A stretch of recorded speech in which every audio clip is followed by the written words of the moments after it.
toute l'actualité à temps réel, sur Référence TV. Référence TV, la chaîne de l'innovation. Monsieur le ministre, je voudrais, avec votre permission, faire un bref rappel du processus d'élaboration des textes d'application de la loi sur le statut de l'artiste et des professionnels de la culture. Je vais passer sur le contexte, mais je reviens juste pour dire que ce sont des textes, en tout cas la loi a toujours été attendue, et il faut dire que c'est la première fois après les indépendances qu'on dispose d'une loi sur le statut de l'artiste et des professionnels de la culture. Cette loi a été, après 20 ans, adoptée en Conseil des ministres le 12 août 2020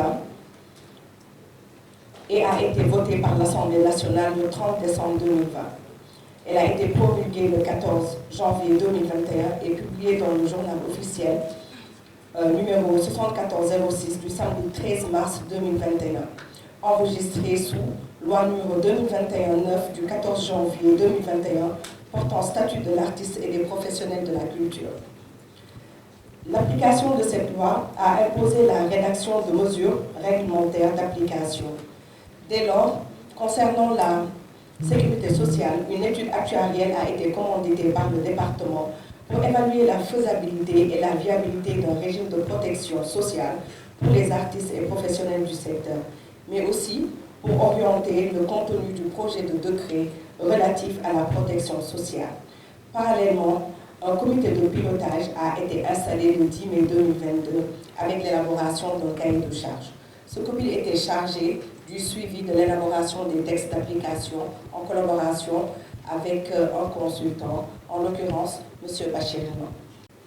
Donc, comme je disais, le comité devait élaborer les projets de texte, devait assurer le suivi de la mise en œuvre de la loi après sa promulgation et assurer le suivi de la mise en œuvre de la loi après sa promulgation. Le processus n'a pas été facile et a été long. Après de nombreuses consultations organisées par le département sur une période de 2 ans, en présence bien sûr des membres du COPIL, mais des partenaires du département, elles ont pu être élaborées par le consultant ici présent.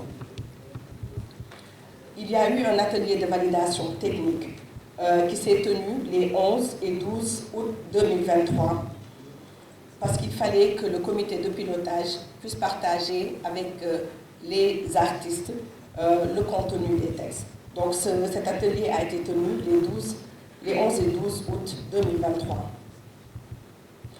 À la sortie de cet atelier, il est apparu qu'il y avait un travail à faire au niveau interne, ça veut dire avec les acteurs et avec le département. Donc, un comité restreint a été mis en place pour réfléchir sur les métiers des arts et de la culture.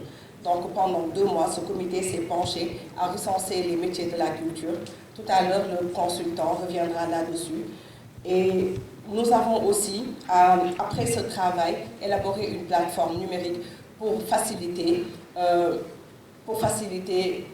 consultation de ces métiers. Aujourd'hui, nous sommes réunis aujourd'hui pour procéder à la validation nationale et politique de ces textes d'application que le COPIL a élaboré avec les partenaires des institutions de prévoyance sociale et les représentants des différents acteurs. Donc tout ce processus mené par le secrétaire général, et le ministre nous a vraiment facilité la tenue de ces rencontres, de ces réunions pour pouvoir arriver à cette validation nationale. Le reste, je pense que lors des présentations du consultant, il entrera un peu plus dans les détails. Je vous remercie.